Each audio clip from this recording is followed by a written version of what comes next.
नमस्कार, आप देख रहे हैं हमारी खास पेशकश। नवरात्र का मौका है और आज नवरात्रि का दूसरा दिन है, यानी कि माता ब्रह्मचारिणी की आज के दिन पूजा होती है। आज चैत्र नवरात्र के दूसरे दिन माँ के ब्रह्मचारिणी स्वरूप की उपासना की जाती है। इनको ज्ञान, तपस्या और वैराग्य की देवी माना जाता है। कठोर साधना और भ्रम में लीन रहने के कारण इन्हें ब्रह्मचारिणी कहा गया है। अर्थीयों और तपस्वियों के लिए इनकी पूजा बहुत ही शुभ फलदायी होती है। जिन लोगों का चंद्रमा कमजोर होता है उनके लिए भी माँ ब्रह्मचारिणी की उपासना अत्यंत शुभ और फलदायी मानी जाती है। और आज किस तरीके से माता ब्रह्मचारिणी को प्रसन्न किया जाए, कैसे उनकी पूजा अर्चना करनी चाहिए, कौन सा रंग उन्हें प्रिय है, इन तमाम विषयों को लेकर हमारे साथ जुड़ चुके हैं आचार्य संतोष खंडूरी जी।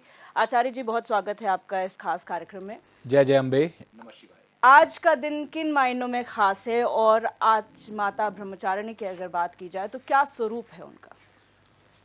माँ भगवती जगदम्बा कात्यायनी, माँ भगवती ब्रह्मचारिणी अद्भुत अलौकिक स्वरूप की है। ब्रह्मचारिणी का अभिप्राय है ओम जयंती मंगला काली भद्रकाली कपालनी दुर्गा क्षमा शिवा धात्रे स्वाहा स्वधा नमस्तुते। जयं त्वां देवी चामुंडे जय भूतातिहारिणी जय सर्वगति देवी ब्रह्मचारिणी नमस्तुते। आज भगवती ब्रह्मचारिणी का यह अद्भुत द्वितीय दिवस है। नवरात्रि का यह दूसरा दिन। कहते हैं माँ भगवती ब्रह्मचारिणी अर्थात इनका आविर्भाव, इनकी उत्पत्ति कैसे हुई। पर्वतराज हिमालय की पुत्री को जब ज्ञात हुआ कि नारद जी के माध्यम से कि जो आपकी कन्या है हिमालय को, पर्वतराज हिमालय को बताया गया कि आपकी जो पुत्री है ये पूर्व जन्म में सती थी और इनके पति स्वयं भगवान शिव थे। तो शिव अर्थात परम ब्रह्म, जो निराकार, निर्विकार, निर्द्वंद, निर्लिप्त, निर्मोह, निरअहंकार स्वरूप परम ब्रह्म है, वही शिव हैं। ऐसा करके नारद जी ने हिमालय को बताया और हिमालय की पुत्री माता एक पर्णा जिनको कहा गया था, उसमें अपर्णा का रूप जिनको कहा गया था कि वो अपर्णा के रूप में, उस समय उनको बाल्यकाल में छोटी सी जब थी वो कन्या रूप में 3 साल की, तो उनको अपर्णा के नाम से जाना जाता था। वो अपर्णा के रूप में, अपर्णा माने जो कोई पर्ण कुछ भी ग्रहण नहीं करती थी, किसी भी रूप में कोई आहार नहीं करती थी, उनको अपर्णा कहा गया था। तो उन्होंने जैसे ही भगवान शिव के बारे में सुना और अपने पूर्व जन्म के बारे में, पूर्व जन्म के रिश्ते के बारे में उन्होंने सुना, तो वैसे ही वो परम ब्रह्म भगवान शिव की उपासना करने लगी। वो ब्रह्मचर्य धारण करते हुए एक आसन में निराहार रहते हुए, उनकी 3 बहनें थी, अपर्णा, एक पर्णा और पाटला। तो उसमें जो अपर्णा नाम की कन्या थी, वो अपर्णा नाम की कन्या ब्रह्मचर्य को धारण करते हुए भगवान शंकर का 1000 वर्ष तक उन्होंने तपस्या की। और जब 1000 वर्ष तक तपस्या करने के बाद ऐसा कहा गया है कि भगवान शंकर 84,000 वर्षों तक एक आसन में मौन होकर साधना में बैठ गए थे। ऐसी साधना जिसे कोई तोड़ नहीं सकता था, जिसे कोई भंग नहीं कर सकता था, ऐसी साधना में जब भगवान शंकर बैठ गए थे तो देवताओं ने उसी समय, उसी पल में जो तारकासुर नाम का जो दैत्य था, उसने सारी धरती पर हाहाकार मचाया था। लेकिन उसको वरदान था कि वो भगवान शंकर के ही पुत्र से मारा जाएगा। अब भगवान शंकर का विवाह हुआ तभी तो पुत्र होगा। अब ऐसी अवस्था में देवताओं ने इधर से नारद जी के माध्यम से अपर्णा नाम की कन्या को प्रेरित किया भगवान शंकर के लिए, और इधर उन देवताओं ने जो कामदेव और रति थे, कामदेव को कहा जाओ तुम भगवान शंकर की तपस्या को भंग करो। ऐसे में भगवान शंकर की तपस्या को भंग करने के लिए कामदेव को भेजा गया। और जब कामदेव वहां पहुंचे, उन्होंने अपने 5 बाण से उन्होंने 5 प्राणों को तोड़ते हुए उनके अंदर काम वासना को जागृत किया।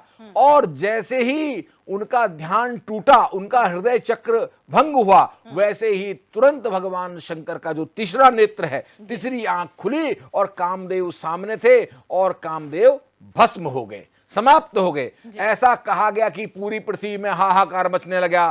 देवताओं ने भगवान शंकर की स्तुति गाई और उसके उपरांत भगवान शंकर माता जो अपर्णा नाम की जो कन्या थी उसको देख करके भगवान शंकर के हृदय में प्रेम जागृत हुआ। उसी देवी का नाम ब्रह्मचारिणी कहा गया है। उन्होंने अपने ब्रह्मचर्य से, अपने तप से, अपनी साधना से भगवान शंकर को प्राप्त किया है। अर्थात ब्रह्मचर्य से ही भगवान शंकर को प्राप्त किया जा सकता है, ब्रह्मचर्य से परम शक्ति को प्राप्त किया जा सकता है। इसीलिए आज के व्रत का, आज के दिन का अद्भुत और अलौकिक महत्व है। ये जो 9 दिन है इसमें यम, नियम, प्राणायाम, प्रत्याहार, ध्यान, धारणा और समाधि, ऐसी समाधि लगाए जिसमें पवित्रता बहुत जरूरी। कहते हैं इसमें आहार कैसा करना चाहिए, किस प्रकार से रहना चाहिए, ये तमाम कई विषय ऐसे हैं जो नवरात्रि के समय करना ही करना चाहिए। बिल्कुल आचार्य जी, जो आपने वर्णन किया माता ब्रह्मचारिणी का, उसके हिसाब से तपस्विनी उन्हें कहा जा सकता है और जो तपस्वी हैं उनकी देवी वो हैं। तो ऐसे में आज के दिन किन लोगों को लाभ होगा इससे? देखिए, मैं एक तो पहली बात ये कहूंगा कि जितनी भी कुमारी कन्याएं हैं, कुमारी कन्याएं आज के दिन, उनके लिए आज का दिन तो बहुत अद्भुत है, बहुत अलौकिक है। वो आज के दिन, जैसा आज के दिन का व्रत उपवास रखने पर जिस प्रकार का संकल्प करेंगे, जैसा पति प्राप्त करने की इच्छा प्रकट करेंगे, मैं 100% दावे के साथ कहता हूं वो गौरी शंकर की मूर्ति आज के दिन अपने सामने रखें, मां भगवती ब्रह्मचारिणी की मूर्ति अपने फोटो अपने सामने रखें और योग भ्रष्ट होकर के, संकल्पित होकर के और पूरी पूजा की सामग्री लेकर विधिवत तरीके से मां भगवती की आराधना करें और रात्रि के समय पर मिष्टान, हल्का सा मिष्टान, पूरा आहार नहीं करना, हल्का मिष्टान लेकर अपने व्रत, अपने उपवास को खोलें। तभी आज के दिन की जो सिद्धि है उनको प्राप्त होगी और अच्छा वर उनको प्राप्त होगा। साथ ही साथ आपने जब कहा कि योग साधना में जो है आप लीन रहिए और उससे आपकी मनोकामना पूर्ण होगी, तो ऐसा कौन सा मंत्र है आचार्य जी जिसके जपने से आज के दिन और भी ज्यादा अच्छे फल की प्राप्त होती है? आज के दिन का वाकई में जो व्रत है वो नमो देव्ये महादेव्ये शिवाय शतम नमः, नमः प्रकृते भद्राये नियताम प्रणता स्मृताम, ये एक मंत्र है। इस मंत्र को यदि आप जपें तो बहुत ही आपको अनुकूलता अपने जीवन में लगेगी और उस अनुकूलता से आपका ऑरा डेवलप होगा। उस ऑरा से आपके जीवन में जो होने वाले काम हैं या जो आपकी मनोकामना है वो निश्चित, देखिए व्यक्ति का ऑरा बहुत कुछ बताता है। व्यक्ति का व्यक्तित्व ही नष्ट हो रहा है, व्यक्तित्व की कीर्ति खत्म हो रही है, उसकी सुंदरता खत्म हो रही है, उसका आकर्षण खत्म हो रहा है, तो समझ लीजिए आप कहीं अंतर्द्वंद में हैं, आप मनी मन दुखी हैं, आप पीड़ित हैं, आप परेशान हैं, आप व्यथित हैं, आप चिंतित हैं। और ऐसी अवस्था में आपको मंत्र ही ठीक कर सकता है। मंत्र अर्थात देवी का मंत्र, भगवती जगदम्बा नमो दिव्ये महादेव्ये शिवाये शततम नमः, नमः प्रकृते भद्राये नियताम प्रणता। प्रकृति के साथ, प्रकृति को मतलब, प्रकृति का मतलब होता है स्वभाव और प्रकृति का मतलब होता है प्रकृति। तो प्रकृति के अनुरूप अपने आप को चेंज करने की क्षमता आपके अंदर आना चाहिए। तो यहीं पर काम, क्रोध, लोभ, मोह, मद, मत्सर को नियंत्रित करते हुए अपने आप को ईश्वर से जोड़ते हुए अपनी हर मनोकामना को पूर्ण करना चाहिए। बिल्कुल। और जैसे कि हम बात करते हैं देवियों के अलग अलग स्वरूप हैं, तो उनके साथ उनकी अलग अलग तरीके से पूजा की जाती है। उनको कौन सा रंग पसंद है, उनको कौन सा भोजन या फिर कौन सा भोग लगाना चाहिए, इन तमाम विषयों के बारे में जानना चाहिए। बहुत सुंदर विषय आपने कहा। भगवती जगदम्बा माँ ब्रह्मचारिणी को फल बहुत प्रिय थे क्योंकि उन्होंने जंगल में रह करके साधना की है। उनको हरियाली बहुत पसंद थी, हरित चीजें बहुत पसंद थी। माँ ने घर में बैठ कर के कोई साधना, अपर्णा नाम की भगवती, माँ भगवती ब्रह्मचारिणी ने कोई घर में बैठ के साधना नहीं की, जंगल में बैठ के साधना की।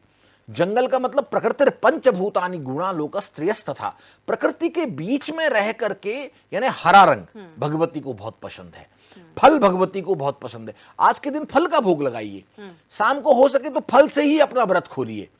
आहार, अन्न नहीं ग्रहण करिए, मखाने चढ़ा दीजिए भगवती को। मखाने का मतलब आप अपने आप को खूब फला फूला चाहते हैं, खूब कीर्ति चाहते हैं, यश चाहते हैं, वैभव चाहते हैं, संपन्नता चाहते हैं, और भगवती के श्री यंत्र में लाल रंग के चावल करके ओम श्रीम ह्रीम श्रीम कमले कमलालये प्रसीद प्रसीद ओम श्रीम ह्रीम श्रीम महालक्ष्मी नमो नमः, इस प्रकार के मंत्र को बोल करके भगवती में अर्पित करना चाहिए। और ऐसा करने वाला व्यक्ति आज के दिन उसको सिद्धि मिलती है। बिल्कुल, और सिद्धि की प्राप्ति तो ज़रूर होती है, लेकिन कई लोग परेशान इस बात से भी होते हैं कि मनोकामनाएं मांगते हैं, पूरी होंगी नहीं होंगी। ऐसा कौन सा खास उपाय ऐसा कर दिया जाए आज के दिन जिससे जो है दोगुनी जो है इच्छा फल प्राप्ति हो सकती है? बहुत ही अच्छा यक्ष प्रश्न है, और ये अमूमन लोगों की आज की समय में जो आपाधापी है, जो समस्या है, जो विडंबना है, उसके हिसाब से आपने बहुत ही अच्छा सबके इच्छा के लिए ये प्रश्न, सबकी मनोकामना पूर्ण हो ऐसा आपने प्रश्न किया। तो वाकई में ये ऐसा क्या काम करें कि जिससे हम एक ऊर्जा से, एक शक्ति से, एक ईश्वरीय कृपा से हम जुड़ जाए। तो मैं आपको सबसे पहली बात कि आप सारा खेल मन के जीते जीत है और मन के हारे हार। आपको अपने मन से ही ऐसी कल्पना करनी पड़ेगी, अपने मन को पहले तैयार करना होगा। मन एवं मनुष्याणाम, मनुष्य का सबसे जो अच्छा विषय है वो मन है। मन से आप जैसी कल्पना करो, अगर आप पूरे दिन भर सारी चीजों, सारे विषयों को त्यागते हुए अपने मन ही मन, आप परेशानी है, आपको चिंता भी है, टेंशन भी है, और हर प्रकार की परेशानी, आर्थिक परेशानी भी है, लेकिन सबसे बड़ी बात कि आपका मन भगवती की आकृति को देख रहा है, भगवती के स्वरूप को देख रहा है। विचार और भी आ रहे हैं, लेकिन आप उन विचारों को छोड़ेंगे और भगवती का दर्शन करेंगे मन ही मन, जिसको बोलते हैं मानसिक पूजा। मानसिक पूजा जो व्यक्ति कर सके वो व्यक्ति सिद्ध है। मानसिक पूजा करने पर सफलता मिलती है, मानसिक पूजा करने पर सिद्धि मिलती है, मानसिक पूजा करने पर मन प्रसन्न होता है, प्रस्फुल्लित होता है, चेहरे में ग्लो आता है, मन में ग्लो आता है, आकर्षण आता है, आपका ऑरा बढ़ता है, आपका प्रभाव बढ़ता है, आपका व्यक्तित्व बढ़ता है। अब कैसा मंत्र करना चाहिए? तो सबसे सरल मंत्र है ओम ऐं चामुंडाये विच्चै नमः। ओम ऐं चामुंडाये विच्चे नमः, इस प्रकार का मंत्र पढ़ना चाहिए। तो ऐसा मंत्र पढ़ने से आपका मन, आपकी बुद्धि और आपके मन के अंदर कोई आकृति, उस समय आप क्या सोच रहे हो, सोच में कौन है उस समय, तो सोच में देवी होनी चाहिए। अगर देवी आपकी सोच में है तो आप थोड़ी देर के लिए दुनिया भूल जाओगे। जब आप दुनिया भूलोगे तो आपके बॉडी से निकलने वाली, आपके शरीर से निकलने वाली जो फ्रीक्वेंसीज है, जो ऑरा है, जो एक रेज है, वो आपके लिए ही सकारात्मक हो जाएगा और एक सकारात्मक एनर्जी आपसे कनेक्ट होने लग जाएगी। कई बार क्या होता है कि हमारे चारों तरफ ऊर्जा है, लेकिन वो हमारे शरीर में आए कैसे? क्योंकि हमने वैसा मन ही नहीं बनाया हुआ है, वैसे विचार ही नहीं बनाए हुए। अभी 56 भोग लगा रखा है, लेकिन आपको भूख ही नहीं है, आपका मन ही नहीं कर रहा है, तो आपके लिए वो 56 भोग कुछ नहीं है, बेकार है। अब कोई कहे जी बहुत बढ़िया खीर बनी हुई है, लेकिन आपको खाना ही नहीं है, आपका मन ही नहीं, आपके विचार ही नहीं है। तो जब तक विचार नहीं बनाओगे भगवती के पास जाने का, मन नहीं बनाओगे, सोच नहीं बनाओगे, कल्पना नहीं बनाओगे, तब तक वो भगवती की जो शक्ति है वो आपके पास नहीं आएगी। बिल्कुल आचार्य जी, और कोई भी धार्मिक कार्य करते हैं तो उससे जुड़ा हुआ दान पुण्य भी कहा जाता है कि जब भी आप दान पुण्य करें तो अच्छा फल मिलता है। अब ऐसे में जब नवरात्रि का मौका है, आज के दिन ऐसा क्या दान पुण्य करना चाहिए, क्या दान करना चाहिए जिससे बेहतर फल की प्राप्ति हो? बहुत अच्छा विषय। दान करने से होता क्या है, ये यक्ष बात है। दान करने से मन द्रवित होता है, भावुक होता है, इमोशनल होता है कि काश मेरे पास इतना होता कि मैं किसी को दे पाता, काश मैं किसी के लिए कुछ कर पाता। तो इस प्रकार का भगवान करते क्या है, देवी करती क्या है, देवता करते क्या है? देवता मतलब जो देता ही देता है। हम परमात्मा को इसलिए पूजा कर रहे हैं कि हमारे अंदर देने की क्षमता हो, हम कुछ दे सके, हम किसी के लिए कुछ कर सके। तो जो देने का भाव है वो दान से आता है। वहां क्या जुड़ गया? दान। दान से, देने से आदमी के अंदर नम्रता आती है, मानव के अंदर नम्रता आती है, सरलता आती है, शीतलता आती है, सौम्यता आती है, सुंदरता भी आती है। दो तो सही, देने लायक तो बनो, और पहला देना है तो विचार दीजिए अच्छे। सबसे बड़े हैं विचार। विचार औषधि का काम करते हैं। विचार व्यक्ति को जीवित करते हैं। विचार एक ऊर्जा है, शक्ति है, साधना है। जो व्यक्ति विचारों के अनुसार लोगों को जीवन देता है, आप किसी को बहुत कुछ दे रहे हैं लेकिन बाद में कुछ सुना दे रहे हैं, क्या करोगे? अरे मैंने तो इतना दान किया, अरे मैंने ये कर दिया, मैंने बहुत दान किया, मैंने इतने गरीबों में बांट दिया। आपने जो दिया उसके बाद आपने बोल दिया तो आपका दिया हुआ नष्ट हो गया। आज के दिन खीर बांटनी चाहिए, कन्याओं को वस्त्र, अच्छे अच्छे वस्त्र खरीद कर देने चाहिए, कन्याओं को किताबें, कॉपी, उनके स्कूल ड्रेस, उनके स्कूल की किताबें देनी चाहिए। मां ब्रह्मचारिणी है, ये कहती है कि ऐसा करने से आपके अंदर विवेक जागृत होगा। ब्रह्मचारिणी विवेक की देवी है, ज्ञान की देवी है, एक यक्ष मार्ग की तरफ, एक सही रास्ते पर ले जाने वाली भगवती का नाम ब्रह्मचारिणी है। बिल्कुल। और क्या करना चाहिए ये तो पता चल गया, लेकिन क्या नहीं करना चाहिए? कौन सी ऐसी चीज है जो कभी पूजा विधि में इस्तेमाल नहीं होनी चाहिए, या कौन सा ऐसा काम है जो आज के दिन नहीं करना चाहिए? बहुत अच्छी बात है। पहली बात, क्या नहीं करना चाहिए? मैं सही कहूं तो किसी का मन नहीं दुखाना चाहिए, किसी का दिल नहीं दुखाना चाहिए, किसी को कटु वचन नहीं बोलना चाहिए। आप दे तो रहे हैं लेकिन मनी मन आपके अंदर दुर्भावनाएं हैं। आज देखो 100% मेरे को जो देखने के मिलता है, लोगों ने अपने घरों में नवरात्रे रखे हैं लेकिन अंदर ही अंदर द्वंद्व है, क्लेश है, कष्ट है, पीड़ा है, आपस में पति पत्नी लड़ रहे हैं, बच्चों की और माँ बाप की लड़ाई हो रही है। क्या करोगे उस नवरात्रि रख करके? ये जो भी आप कर रहे हैं ये सबसे पहले मन के लिए कर रहे हैं। आपका मन अगर ठीक नहीं रहेगा, आपका बुद्धि ठीक नहीं रहेगा, आपका विवेक काम नहीं करेगा। तो सबसे पहले क्या नहीं करना चाहिए? दुर्विचार अपने जीवन में नहीं आना चाहिए, किसी का मन नहीं दुखाना चाहिए, और खान पान में बहुत तीखा, नमक, मिर्च, कटु, कसाय आज के दिन नहीं खाना चाहिए। और हो सके तो इन दिनों कुशा का आसन लगा के ऊपर अपना गद्दा लगा करके उस पर शयन करना चाहिए, जमीन पर शयन करना चाहिए, ब्रह्मचर्य का धारण करना चाहिए। किसी प्रकार का भोग नहीं करना चाहिए। भोग मतलब वासना से युक्त भोग नहीं करना चाहिए। आहार से युक्त बढ़िया बढ़िया भोजन करने जा रहे हैं या कुछ और खाने की इच्छा है, आज है तो व्रत लेकिन आज इस प्रकार का बनेगा तो कैसा रहेगा, ऐसा नहीं करना चाहिए। भाई साधारण से साधारण जो मिला वो प्रभु इच्छा, और करपात्री की तरह जितना हाथ में आए उतना खाओ। बहुत ज्यादा खाने से अपनी भोग इच्छा नहीं बढ़ानी चाहिए। आज के दिन अपनी कामना वासना पर नियंत्रित रख करके अपने जीवन का यापन करना चाहिए। हर समय मां भगवती का ध्यान करना चाहिए। ऐसा करने मात्र से आपके अंदर जो इमोशंस डेवलप होगा वो आपकी ऊर्जा का काम करेगा। व्यक्ति के अंदर इमोशंस क्रिएट तो हो, भावनाएं क्रिएट तो हो, भावनाएं तो आए, सोच तो आए, विचार तो आए, तो आप उसके बाद के परिणाम देखेंगे, आपके साथ चमत्कार होगा। बिल्कुल। और पूजा पाठ की विधि हमने जान ली, क्या चीज़ नहीं करनी चाहिए वो हमने जान ली, लेकिन इसके अलावा समय की अगर हम बात करें, पूजा पाठ का एक समय होता है और नवरात्र है तो रात्रि समय बहुत शुभ होता है पूजा के लिए। वो कौन सा समय है जिस पर पूजा करनी चाहिए? बहुत अच्छी बात कही आपने। द्वितीया के अंतर्गत कम से कम रात्रि, कालरात्रि, महारात्रि, मोहरात्रि, दारुण, जिनके आगे रात्रि लगता है, रात्रि शब्द लगता है, उसका मतलब है रात को साधना करें, रात को जागरण करें, रात को मंत्र पढ़ें, रात को निराहार रहें। इस प्रकार रात को मन हल्का करें, रात को भोग न करें, रात को भोग वृत्ति न करें। कैसे, कब, किस प्रकार से पूजा करनी चाहिए ये स्पष्ट है कि नवरात्रि 9 रातों को पूजा करें। रात्रि को पूजा करने के बाद आप अपने जीवन में अलौकिकता महसूस करेंगे। दिन की पूजा ठीक है, पंडित जी आए, दिन में आपने पंचांग पूजा कराई, देवी दुर्गा सप्तशती का पाठ कराया, दुर्गा कल्पद्रुम का पाठ कराया, देवी भागवत का पाठ कराया, और रात को आप सो गए। रात को जो आप सोए, इस समय ठंडी से गर्मी की तरफ जा रहे हैं। रात को जो दिन में गर्मी होती है और रात को जो ओस गिरती है आजकल, वो ओस ऊर्जा का काम करती है।